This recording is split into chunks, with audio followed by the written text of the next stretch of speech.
Hello my dear friends, welcome to our YouTube channel GCI classes. कैसे हैं आप लोग?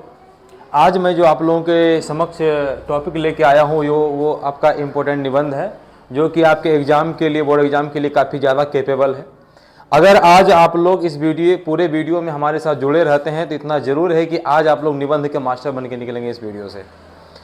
क्योंकि आप लोगों के एग्जाम में, जो भी 12th के विद्यार्थीगण हैं, आप लोगों के एग्जाम में 8 नंबर का निबंध आता है। सब्जेक्टिव क्वेश्चन में सबसे पहला अगर क्वेश्चन कोई होता है तो वो आपका निबंध होता है। तो इसीलिए अगर उस 8 नंबर को पूरी तरीके से आप चाहते हैं कि नहीं वो 8 नंबर हम प्राप्त कर सकें, तो उसके लिए निबंध को सही तरीके से लिखना बहुत ही ज़रूरी है। उसके लिए मैं कुछ आपके सामने लगभग 12-13 निबंध लेके आया हूँ, जो कि काफ़ी ज़्यादा इंपॉर्टेंट है। उसमें से एक ज़रूर आपके एग्जाम में आएगा। इसके लिए अभी आपके सामने मैं उस निबंध को लिखने के लिए जा रहा हूं और मैं उसके बारे में भी बताऊंगा कि उसे किस तरीके से लिखना है। लिखने का भी एक तरीका होता है, अगर आप तरीके से उसको लिखते हैं तो आपको फुल मार्क्स मिलते हैं, और सिर्फ एक सारांश की तरह पूरा ऐसे ही लिख देते हैं सिर्फ, तो नंबर आपको सही तरीके से नहीं मिल पाते हैं। क्योंकि जब तक कुछ में अलग तरीका नहीं हो, कुछ अलग क्रिएटिविटी नहीं हो, तब तक आप अच्छे किसी के भी नज़र में नहीं बन पाते हैं। चाहे वो काम करने के मामले में हो या पढ़ाई के मामले में, किसी भी मामले में हो, तो आप इसको भी अगर सही ढंग से, सही तरीके से अगर लिखते हैं तो आपको अच्छे मार्क्स मिलेंगे। तो आइए हम लोग देखते हैं। तो ये आपका पहला टॉपिक है बेरोजगारी, है ना। बेरोजगारी हम लोग जानते हैं कि आज हमारा समाज बेरोजगारी की समस्या से हमारा देश जूझ रहा है। तो अभी के अकॉर्डिंग, सिचुएशन के अकॉर्डिंग कभी भी अगर आपके निबंध आते हैं तो जो समस्या उस समय चल रही होती है या फिर जो प्रावधान, जो नई चीजें उसमें लागू होने वाले थे, उन चीजों पे ज्यादा फोकस किया जाता है। तो बेरोजगारी की समस्या चल रही है, इसलिए मैंने पहला निबंध आपको दिया बेरोजगारी, जिसमें कि आपको सही तरीके से लिखना। सबसे पहली बड़ी बात है कि पहले आपको इसका शीर्षक देना है, शीर्षक के बारे में के बाद इसका प्रस्तावना देना है। तो बारी बारी टॉपिक वाइज इसको लिखना है, जो कि मैं आपको वीडियो के लास्ट में बताऊंगा। दूसरा आपका टॉपिक है विज्ञान। विज्ञान वरदान है या अभिशाप है, इसके बारे में हमें बताना है। दोनों के बारे में कि विज्ञान से हमें क्या फायदा है, विज्ञान से हमें क्या नुकसान है, या फिर पहले पुराने जमाने में जिसमें विज्ञान उतनी खोज नहीं हो पाई थी, और अभी हमारा समाज या हमारे देश में इतनी ज्यादा नई नई खोजें हो रही हैं, विज्ञान इतना ज्यादा बढ़ रहा है आगे, तो इससे क्या फायदा और क्या नुकसान है, इसके बारे में बताना है। उसके बाद आपका प्रदूषण। आए दिन हम लोग देखते हैं कि हर एक समस्या से हम लोग जूझ रहे होते हैं। प्रदूषण, कभी जल प्रदूषण की समस्या होती है, तो कभी वायु प्रदूषण की, तो कभी मृदा प्रदूषण की, कभी साउंड पोल्यूशन की। तो हर एक समस्या से जूझ रहे होते हैं। तो कहीं ना कहीं प्रदूषण भी एक बहुत बड़ी समस्या है, तो इस पे भी अक्सर पूछे जाते हैं। अगला आपका है आतंकवाद। हमें अच्छे से याद है कि आतंकवाद किस तरीके से हमारे देश में हावी है। हर जगह देखिए, पहले तो लोग शहरों में खुद को सेफ महसूस करते थे, आज गांवों में भी लोग खुद को सुरक्षित महसूस नहीं कर पाते, क्योंकि आतंकवाद कहीं न कहीं एक काफी ज्यादा मात्रा में बढ़ते जा रहा है। उसके बाद हमारा आता है पर्यावरण। पर्यावरण हमारे लिए किस प्रकार फायदेमंद है, पर्यावरण हमारे लिए किस प्रकार उपयोगी है, पर्यावरण से हमें किन किन चीजों की जरूरतों की पूर्ति होती है, उसके बारे में हमें बताना है। उसके बाद है महंगाई। आए दिन हम लोग देखते हैं कि महंगाई की समस्या दिन प्रतिदिन बढ़ते जा रही है।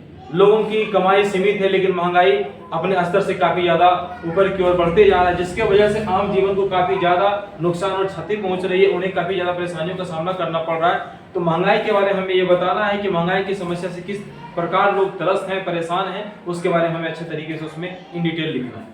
उसके बाद आपका आता है भ्रष्टाचार।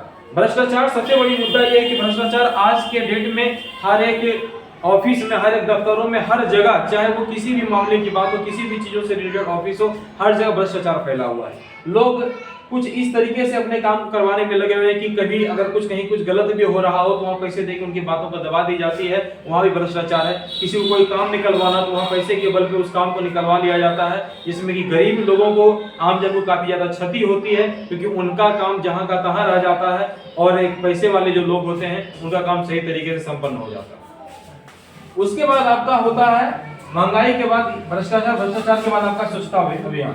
स्वच्छता अभियान हमें आप अच्छे से पता है कि हमारे मुख्यमंत्री के द्वारा भी एक संदेश दिया गया था कि हमें हर नदी नालों को, हर जगह चौक चौराहे को अच्छे तरीके से साफ सुथरा रखना चाहिए, जिससे कि हमें अच्छी सांस मिल सके, अच्छी सांस का सेवन हम कर सकें, सही माहौल में रह सकें, हमें ज़्यादातर कोई प्रॉब्लम ना हो। क्योंकि आए दिन हम लोग देखते हैं कि वायु प्रदूषण की वजह से काफ़ी ज़्यादा हमें समस्याओं का सामना करना पड़ता है।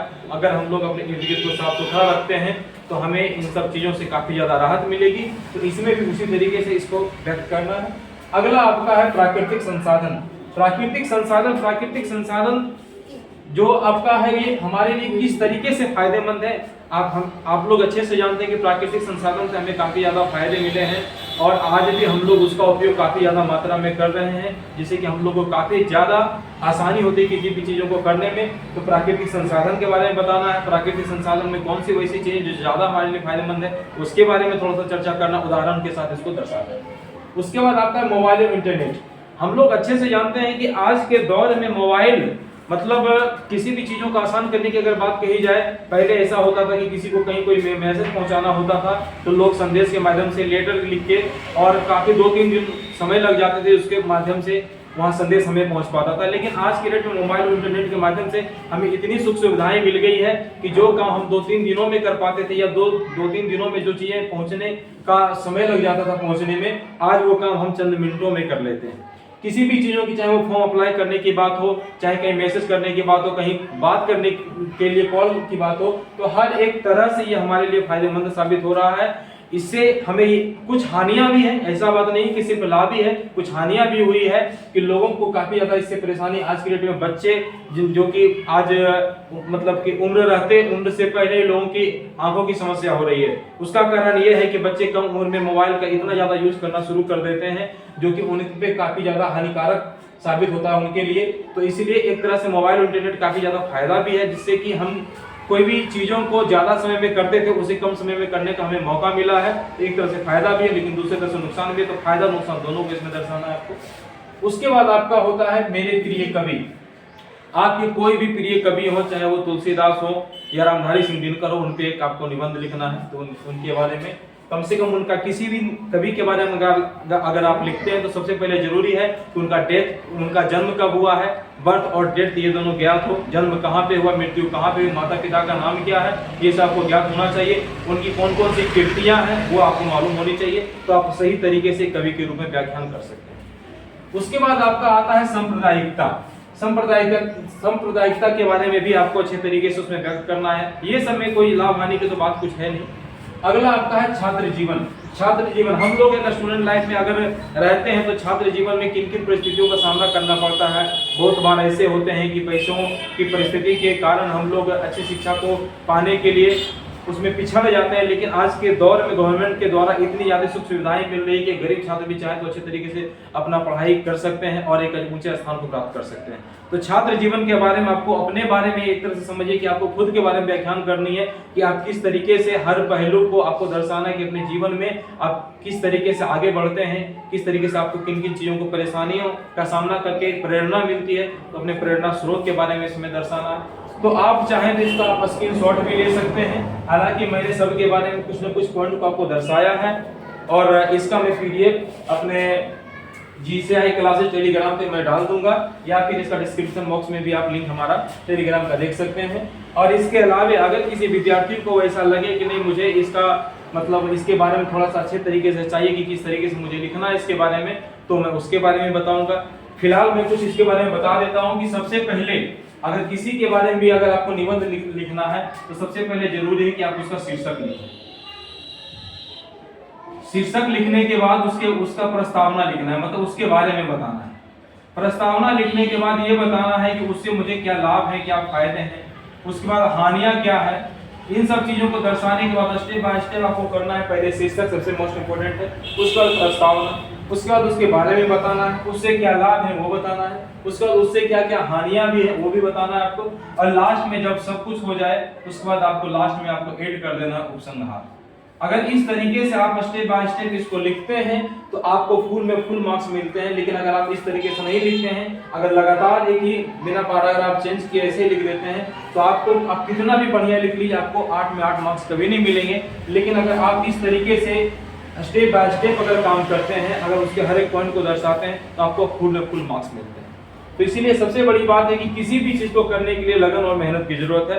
अगर आप लगन और मेहनत के साथ काम नहीं करते हैं, किसी भी चीजों में 100% अपना समय नहीं देते हैं, तो आप सफलता को कभी हासिल नहीं कर सकते हैं। चाहे वो निबंध की बात हो, चाहे वो सब्जेक्टिव क्वेश्चन आंसर की बात हो, चाहे वो ऑब्जेक्टिव की बात हो, सब में अगर सबसे बड़ी बात ये कि आप उसको समझ कर नहीं पढ़ते हैं, अगर रटने की अगर आपकी आदत है तो रट के आप कभी कुछ हासिल नहीं कर पाएंगे। उसमें जरूरी है चीजों को समझना। कुछ पॉइंट्स उसमें ऐसे भी होते हैं जिन्हें कि रटने की आवश्यकता है, रट के ही हम कर सकते हैं, लेकिन ज्यादातर आपकी चीज ऐसे होते हैं अगर आप उसको समझ लेते हैं तो अपनी भाषा में उसको आप अच्छे तरीके से व्यक्त कर सकते हैं।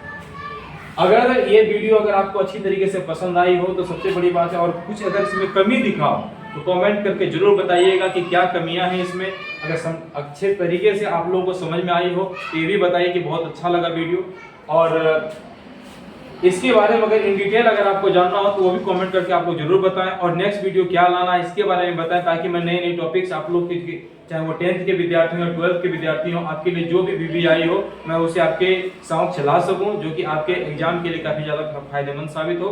इसी वीडियो के साथ अगर वीडियो पसंद आई हो तो उसे लाइक करें। अगर आपने अभी तक हमारे चैनल को सब्सक्राइब नहीं किया है तो सबसे पहले चैनल को सब्सक्राइब करें, और अगर वीडियो पसंद आई हो तो उसे शेयर भी जरूर करें।